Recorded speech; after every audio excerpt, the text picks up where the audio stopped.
The one characteristic about a country that debases its currency and goes to a paper currency, the currency always self-destructs. It always ends. It is declared by government that this is money, it's paper and it's money, and it's by government declaration. Where if you use a gold coin, the value comes from the marketplace, and government can't reproduce this, so it's always exchangeable, and the people will accept it. If this is sunk on a boat in a ship, now, or it was 500 years ago, you dig it up, it has tremendous value. There will be numismatic value plus the real value of gold. This sinks, you put it to the bottom, and who cares? Every generation has a champion, someone who will pick up the gauntlet and do battle with the Federal Reserve. In 1913, it was Senator Charles Lindbergh Sr. From 1915 to 1933, it was Congressman Louis T. McFadden. From 1929 to 1976, it was Congressman Wright Patman. From 1976 until today, it's been the Honorable Congressman Ron Paul, presidential candidate for 2008, and today's guest on our show. It's a pleasure to have you, let me tell you. Nice to be here. You recently wrote a piece about Milton Friedman on his death, about how our politicians don't understand any of the basics of economics. They don't have an understanding of monetary policy. Monetary policy has been my special interest. And there's a saying goes that money is important because it's one half of every single transaction. So it involves everything that we do, whether we're selling our labor or selling a product. So it's most important. And of course, if you understand free market economics, you realize that money and the way the money is manipulated causes the business cycle. But there's essentially no understanding of that. Not too long ago, I was talking to a member of the Financial Services Committee, the banking committee that I'm on, and the individual said, I heard you ask some questions about gold the other day to Alan Greenspan, but isn't it true that we're under a gold standard? You know, she was still under the belief that the dollar was backed by gold, and wow. She'd been on the banking committee for years, and so that's really the level of education. But there's no real interest. They do not understand how important monetary policy is and basic economics.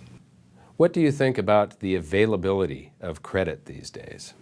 Well, it's too available, too easily available, and that's part of the problem, if not the major part of the problem, and it causes a business cycle. In a capitalistic society, one should work for subsistence, and what's left over becomes capital, and that's what they save. They either reinvest it or somebody else reinvests it, and they put it in a savings account.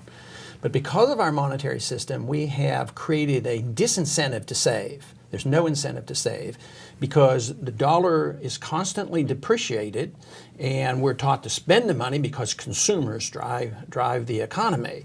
And you would say, well, if they don't save, how can you get so much money? How can you go out and buy a house today? And even though mortgage rates have crept up some, still 5% is astoundingly low. Well, it's all artificial. It's not real credit in the sense of it's coming from savings. It's coming from our monetary system, the Federal Reserve System. The Federal Reserve has been given the power and the authority by our Congress, in contrary to the Constitution, to create money out of thin air. That's essentially what they do. They've created a system where we as politicians are rewarded by spending money because that's how we get reelected. We spend the money and we pass out the goods, and people say, oh yeah, he's an effective congressman. And then they give you lower taxes. there's no taxes. We will just print the money. And the Federal Reserve doing this creates, in addition to the fractional reserve banking system, it is magnified. If the Fed creates $1 billion out of thin air and puts it in as a reserve, eventually that turns into $8 billion.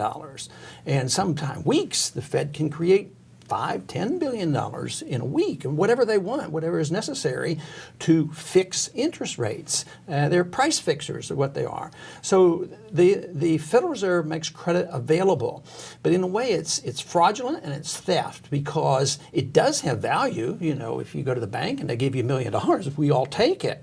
But it becomes valuable only by diluting the value of somebody else who's holding money. If there are those who are left saving money, they're being robbed robbed because their value of their dollar is going down. At the same time, you get cheap credit because you get the $1 million. And of course, the people who benefit the most in this system are those who get the money first. And those are usually the wealthy people. So the characteristic of a country that depreciates its currency is one that's destined to destroy their middle class.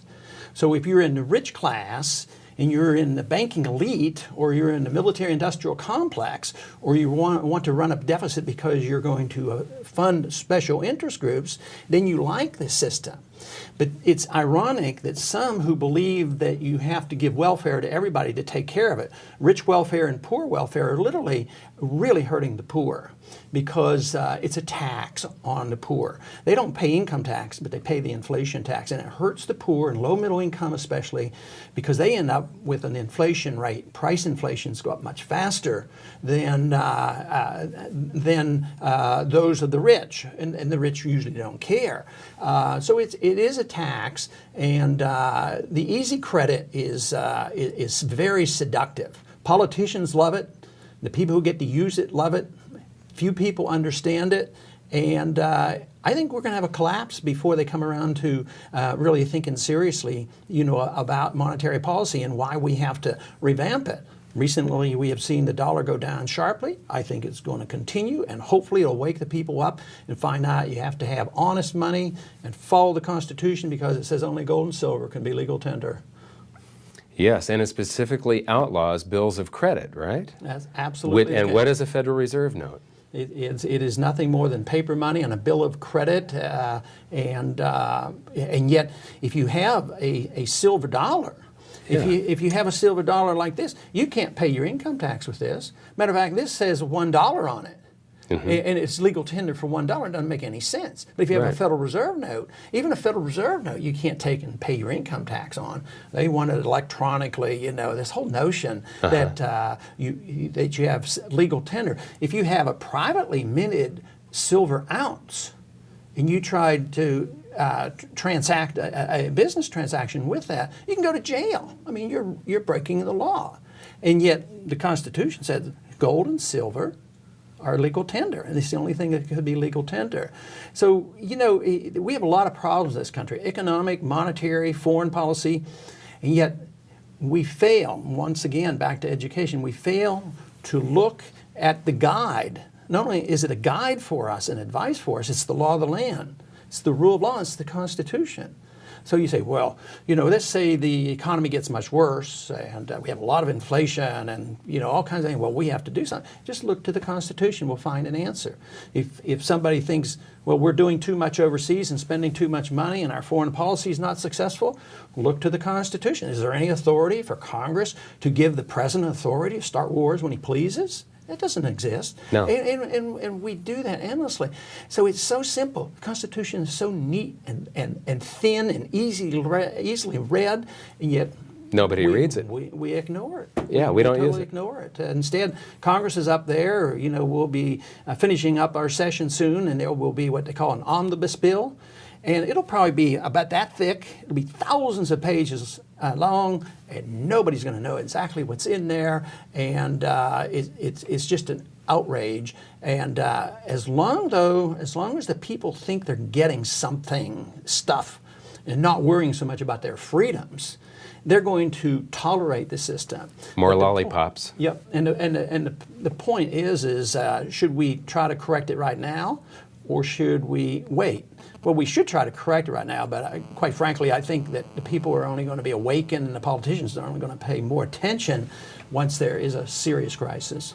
What do you think the founders of this country would say? I mean, if Thomas Jefferson or Andrew Jackson came back today and took a look at what has happened to their country, to this system that they laid out in the Constitution, what would their view of what our society is, what would it be? Do you think they would describe us as socialists, as communists? Yeah, but they might want to arrest us and put us in prison, especially Congress. Because, what was interesting on the monetary issue, the Monetary Act of 1792, the first one after the Constitution, said that if you if you participated in counterfeiting, that you could get the death penalty. And to them, counterfeiting was printing notes that were worthless. Bills of credit. Because they knew what it was like when the Federal Reserve notes. when the continental dollar went to zero, and they knew what runaway inflation was. And I'm sure Jefferson and others would say, look, don't you remember, what happened? So if they instituted the death penalty for counterfeiting, he would say, in the moral sense, this is what we have done. We have legalized counterfeiting. You and I can't counterfeit. Fortunately, that's still against the law because it's fraud. But why is it that the government's allowed to do what we're not allowed to do? See, there's a basic principle in a free society is that governments can't do what you and I, we can't steal and rob and hurt people. Unfortunately, that's still generally understood that that's a good rule. But we have failed to recognize that the founders understood that governments can't do that either. So if fraud and deceit and paper money is all bad and warmongering is bad, for the people, then governments should be held accountable. So I think they would be outraged. But I bet you they would understand, because they warned us against this. They warned us, and they did not like pure democracy. They wanted a republic. And they would say, well, you're not, their first words would probably be, well, you become an obsessive democracy where the majority rules. And you're picking socialism, but it's the idea that majority rules and comes in and say, well, we want this and we want that, and as long as the majority opinion thinks they're getting something, and they would probably say, well, you have succumbed to the temptation of getting something for nothing, but you better watch out, because if you get something for nothing, you're going to lose it. Yes. You were talking about the government printing money, and but what most people don't know is that the government actually borrows money from a private bank that they've authorized to create the money for us, the Federal Reserve. Can you expand on that part, how it reflects on the Constitution, Congress allowing a private bank to create our money? Yes, and that's tricky, and it's a tricky language as well, because it is a central bank, and Hamilton liked it from the very beginning and started a national bank, and then of course Jefferson got rid of it, and then soon there was another national bank, and Andrew Jackson got rid of it. But the Constitution does not authorize central banking, but the current central bank we have is the Federal Reserve System, and a lot of people refer this as a private bank. And in some ways that isn't fully descriptive of what it is. It's private it's private in the sense that private individuals benefit. The banking elite benefit, and they're the insiders, and they rule. And it's very secretive. I can, as a member of Congress, I can find out more information about what the CIA is doing than what the FOMC is doing, the central bank, what they're doing on monetary policy. That's very, very secretive of what they're doing. But the Congress created it. So it's not like General Motors being a private company. In some ways, it's almost worse than just saying private. The benefits are privatized, and yet it's ultra secretive and all powerful. A person that runs the Federal Reserve, especially when you have somebody like Alan Greenspan, he is probably the most powerful man in the world. As long as the dollar is the reserve currency of the world, Federal Reserve Board chairman can make or break a president. They have more control over the economy. Ultimately, though, and this is where I find a sense of optimism, ultimately, though, the marketplace rules. And that's why I'm optimistic that this will all be sorted out. Take, for instance, in the 60s, we all knew that $35 an ounce wouldn't hold for gold because we knew they printed too much money.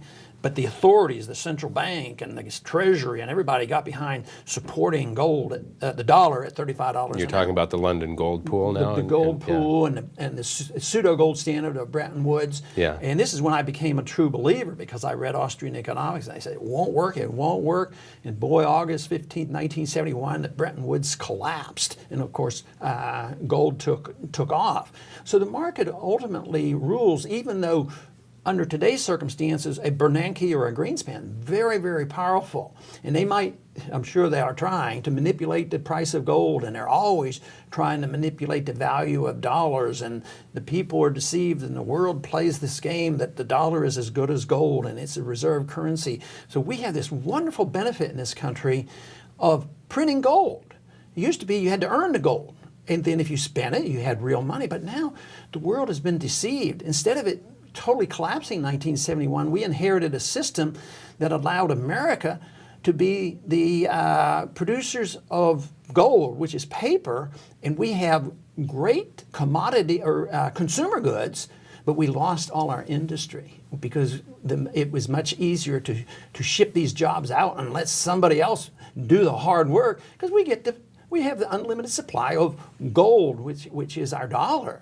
Mm-hmm. And so it's been a fantastic thing.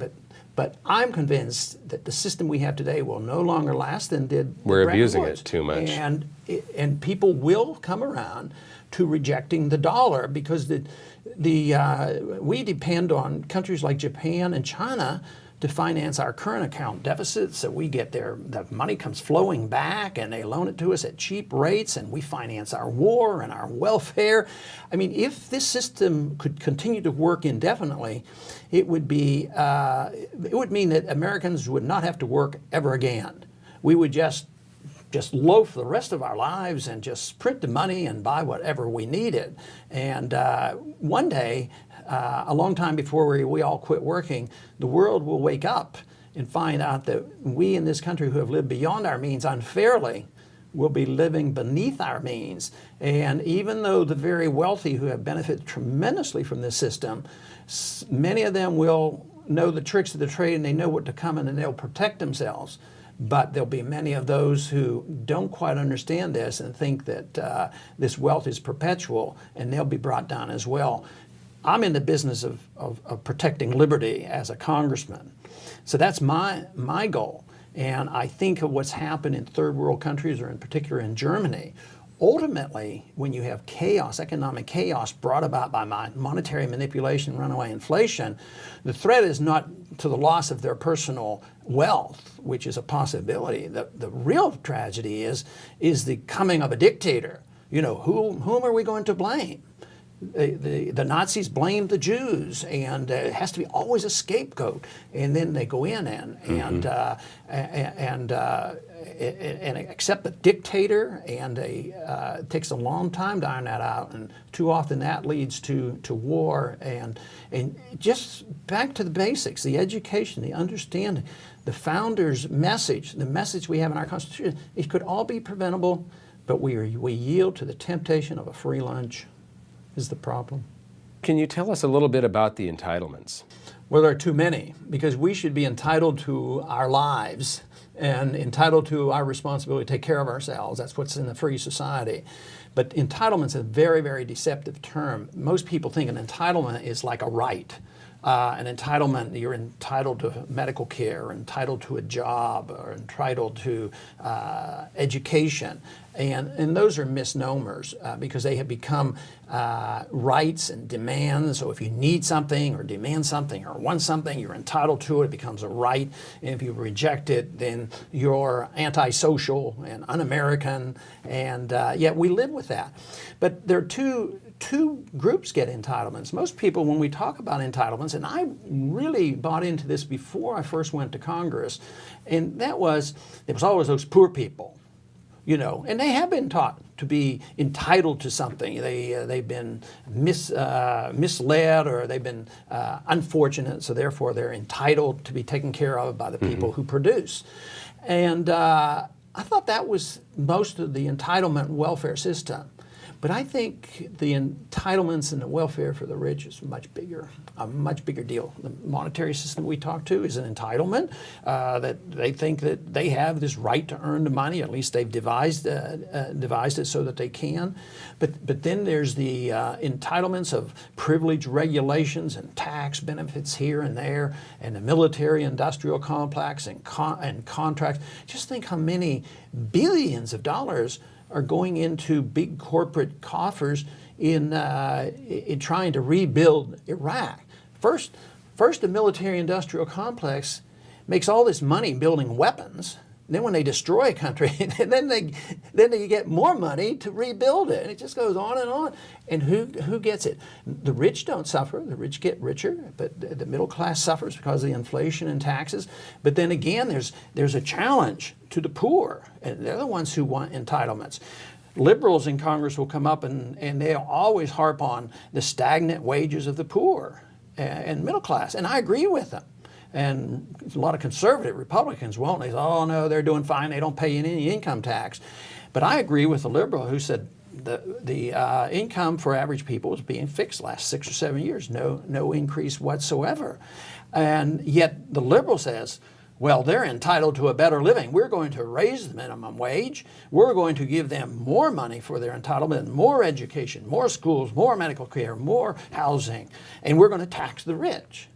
But that makes the problem worse. What they have to do is understand, back to the monetary policy, the liberal has to become more populist understanding about how monetary policy is so anti-middle class and anti-poor, and that just taxing productive citizens, there's a lot of productive citizens in this country who do it on their own, and they're not part of the very rich who benefit from government, and to tax them is detrimental. It doesn't solve the problem, and it takes away jobs. You know, if you tax productive individuals, you hurt job production, and yet that's where we are today. I think it's starting to people are starting to recognize that our economy is in bad shape and people are getting poorer. In this last election, I think people expressed themselves not only about the war, but I think there was a lot of deep expression about worry about the economy in spite of the low rate of unemployment. I think it's the underemployment, you know, poor jobs, that we don't have the jobs that we have sent overseas because of the way the monetary system works, and they're getting pretty nervous about this. So it's a really great opportunity to get involved in this education. That's why I'm delighted to hear about what you're doing with programs like this and other activities, not only because it's important to understand economics, but it's also in their best interest that entitlements do not satisfy the best interest of the people. That eventually destroys a country. So it's the understanding of economic policy which is in the best interest of all of us.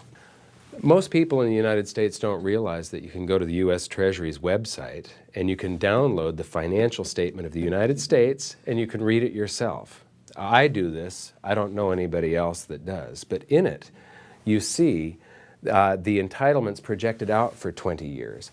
You also do not see the money that they're spending. Where's the money coming from that they're spending in Iraq and Afghanistan, the unfunded, not the unfunded liabilities, but the off-budget items. They're not in there at all, yet somehow the money appears for them to spend on Iraq, Afghanistan, and the war on terror. But the entitlements and the coming generation of retirees, what's going to happen when the baby boom generation retires and you see expenses and income on graph after graph in the financial statement of the United States? They're basically telling us what is going to happen in the future, and it's not a pretty picture. No, and we don't know exactly what year that's going to happen. The economy is shaky right now. The stock market is shaky. Let's say we are moving into a pretty steep downturn. Then all the projections are, inaccurate because we don't know how many people will be working next year or the year after, so we don't know the income. And we can estimate to a degree the expenses, but even that is difficult because, private pension funds are insured by the government and they're going to inherit a lot, and we are transferring some of the medical responsibility from private corporations who no longer can happen, like the prescription drug program was a transfer from private responsibility to government responsibility. And this is so huge that nobody can quite comprehend it. It's into the many, many trillions of dollars. All we know for certain is it's not workable, and it will fall apart. But I always tell the elderly, you're always going to get a check we're always going to send you a check for your Social Security, and it's going to go up.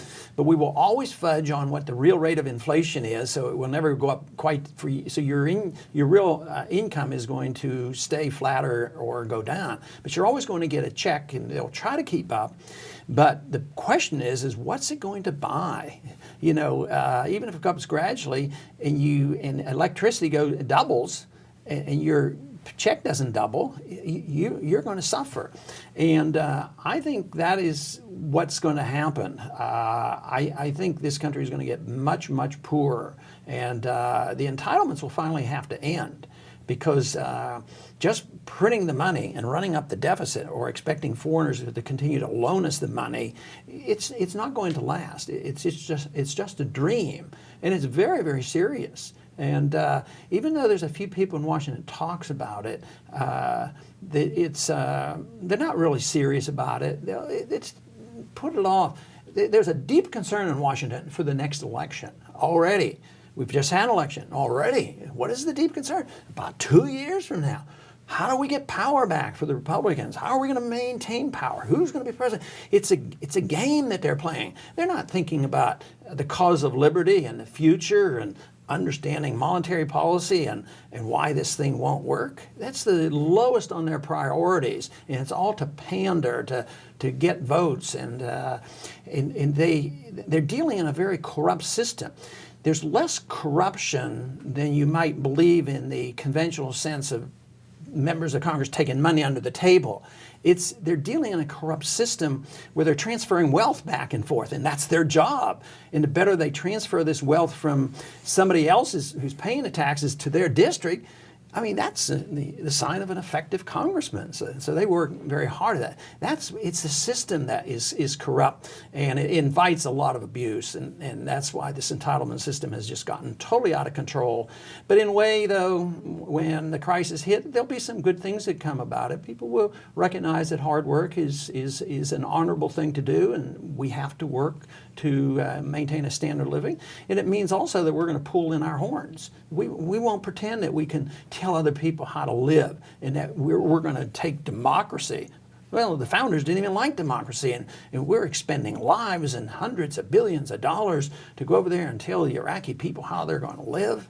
I mean, that's going to end. It's going to end, not because of great wisdom gravitating to Washington. It's going to end because we're going to run out of our wealth, and the entitlement system will be declared bankrupt. You mentioned earlier about printing money and the decline of the middle class when this happens. There's a number of examples in history of this happening before. Have you got any comments on that? Oh yes, they're frequent. And the one characteristic about a country that debases its currency and goes to a paper currency, the currency always self-destructs. It always ends. I mean, today, you know, if you take... Tell us the difference between an asset-backed currency and a fiat currency. Well, the fiat means that it is declared by government that this is money, it's paper and it's money, and it's by government declaration. Where if you use a gold coin, the value comes from the marketplace, and government can't reproduce this, so it's always exchangeable, and the people will accept it. If this is sunk on a boat in a ship now, or it was 500 years ago, you dig it up, it has tremendous value. There will be numismatic value plus the real value of gold. This sinks, you put it to the bottom, and who cares? You know, this loses probably 5 to 10% a year in value. So it's very, very destructive. And that's why it's so important to have real money. And the other important reason, other than the economic reason, is it restrains government. If we had hard money, and we had to pay our bills, we would have to tax everybody for the entitlement system and the war. Taxes would double, maybe. I mean, there would be a huge increase in taxes. The other thing I would like to do is make everybody pay on a monthly basis. Mainly not to annoy them. To remind them, yes. To say, this is what you're paying for government. And the government's not allowed to spend any money other than what they take, and they have to get out of this business of financing big government. Because when you do this, when you have this right to print money, you produce big government, and the government does the wrong things, always at the expense of individual liberty. We have examples, so many examples. India, up until just the past couple of decades, China under Mao, the USSR, managed economies. When government gets big and tries to manage an economy, it's always disaster. It never works. Is there ever any example in history of a government being able to print or borrow its way to prosperity? Only temporarily. And I would say that we're in that stage right now. We're temporarily very wealthy because there's still this trust in the dollar. And I would say 30 years, since it's just pure fiat money, since 71, 30 some years now, that we have, on the short run, benefited by this. But long term, no, I don't think there's any example. The longer it goes, and the more pervasive it is, the more likely it is you're going to end up with runaway inflation like they had in Germany or third world countries in Central America, even Mexico. They've had several new pesos introduced because the peso lost devaluations of their money. Devaluation. Yeah. So it ends, but nobody can say, well, you know, the Chinese 1,000 years ago had a paper currency that lasted for 1,000 years and it was a great, you know, great prosperity with it. No, it doesn't work that way. It always brings poverty and always ends. The paper money will end. You're a Republican, but everything that you stand for seems to be libertarian. Why is it that you run on a Republican ticket when I don't see much correlation? You know, to be honest with you, I usually don't like or trust politicians, and for some reason there's an exception here, and it's because of your stance and because you're willing to say things that the rest of them aren't. Why are you running under the Republican banner when to me, you're clearly a libertarian, or do you take exception with that? Are you? No, I don't shy away from the word libertarian, but I volunteer that I'm a constitutionalist. And what you're saying, if you put the label libertarian on me, that means the founders must have been libertarian. Because even if I had a libertarian belief that contradicted the Constitution, I would want to change the Constitution because I believe the rule of law is important. But the Constitution is pretty libertarian. It gives the government essentially no authority to run our lives or police the world or run the economy. So it's a great document. And to run on a party other than one of the two majors, it's too difficult to win. There's some have been able to do it as independent, and I have a lot of respect for those, whether they're left or right or libertarian, to run as independent and win. But we have monopoly control of the political system, and the Republican and Democratic Party, although they vie for power, the power struggle is real, but the philosophic struggle is absent. There's no difference between the, I guess I'll qualify that a little bit. There's very little difference between the welfare beliefs of the Republicans and the Democratic Party, the monetary policy, the foreign policy. In the current day, I would say the biggest difference is that Democrats are more easily swayed to raise taxes than the Republicans are. But since they both spend, and spending is a tax, because if you don't tax the people directly, you tax them indirectly through inflation. So it's all a gimmick. They believe in big government. So I run as a Republican because it allows you a chance to win. Because as a third party, you don't get included in debates, and it's harder to raise money. It's hard to get on ballots, and Libertarian Party tries real hard to get their candidate on ballots, and they do. But I tried it one time back in 1988, and I spent most of the money just battling the rules. So you have to be a Ross Perot in order to do that. So if you're wealthy enough and you can find the people who will go out there and overcome the legal system and go to court and get signatures, you can get on the ballot.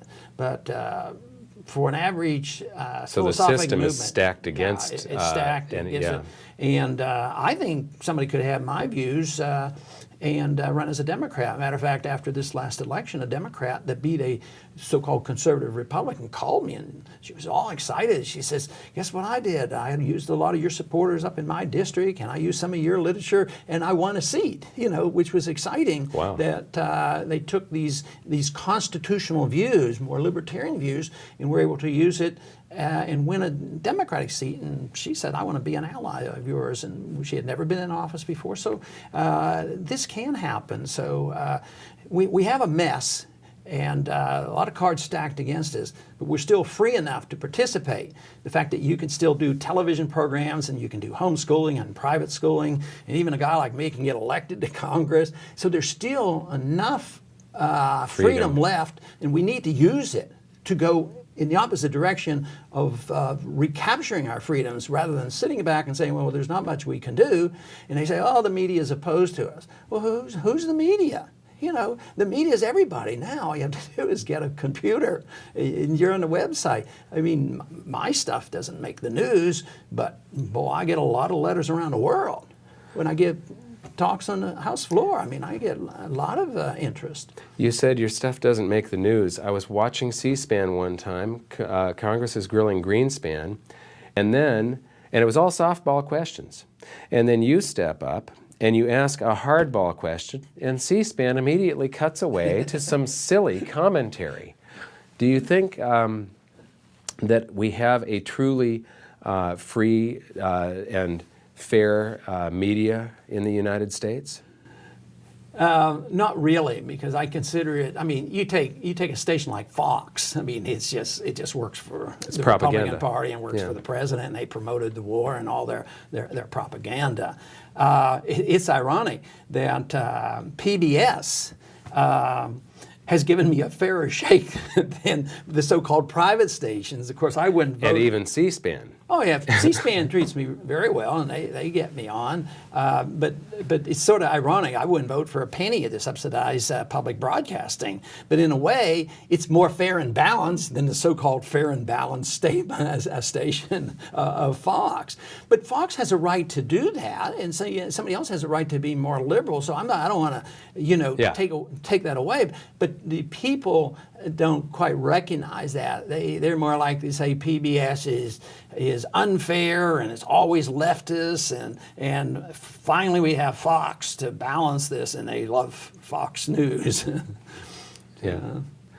Okay, I want to thank you for being here. This was just an incredible interview. Is there anything that you would like to say at the end here? Well, I don't have anything real special, but I think most people have to realize that the real cause is to fight for the cause of liberty, because I think when we have a free society, individuals then can do what they want, take care of themselves, and work for their own virtue and excellence, and take that out of the role of government. It's when you give that responsibility to government to make this economy fair and make you a better person and tell you how you should be virtuous and all these things. The government can only do that, or pretend to do it, at the expense of liberty. And then when they make this attempt to make this perfect world, it doesn't work.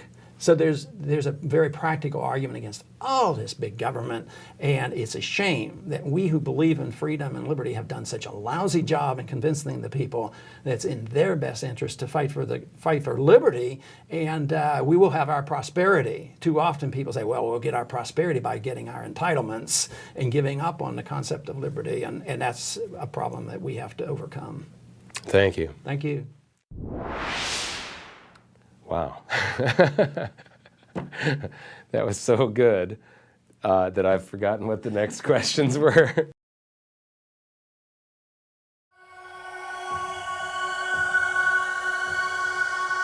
If you know how the world financial system works, you know the game that you're playing. And if you don't know the game and the rules that we're playing by, you're going to get slaughtered. You are going to get slaughtered. Ever since the Federal Reserve was born, we have been living under a lie. In order for us to maintain the levels we've got and to maintain the prosperity, Obama has to be twice as far in debt when he leaves office than when he came in, or the whole thing is starting to collapse. The Federal Reserve, they're buying bonds directly from the Treasury. This is quantitative easing, they're calling it. And that means there's an emergency going on. I could see that there wasn't anything in history as far as finances go that was as much of a sure thing as gold and silver accounting for the expansion of the fiat currency supply. There's absolutely no chance in hell that this won't happen. Right now it takes about $15,000 to $20,000 an ounce gold. I believe that there's going to be deflation first, and then all of the world's central banks will start printing like crazy to get us out of that deflation, and Ben Bernanke will be leading the charge. And you can't have a debt that is 10 times the size of your economy. It's not possible. Everything comes to a screeching halt first. I got to show you that the world's stock markets and real estate bubbles have to continue crashing, because all it is the market trying to seek fair value. It's trying to seek equilibrium. This is what the markets do. It is their job. Basically, you know, our entire currency system is imaginary. It doesn't really exist. It's just that we're all dreaming the same dream. If anybody chooses to wake up, it's over with.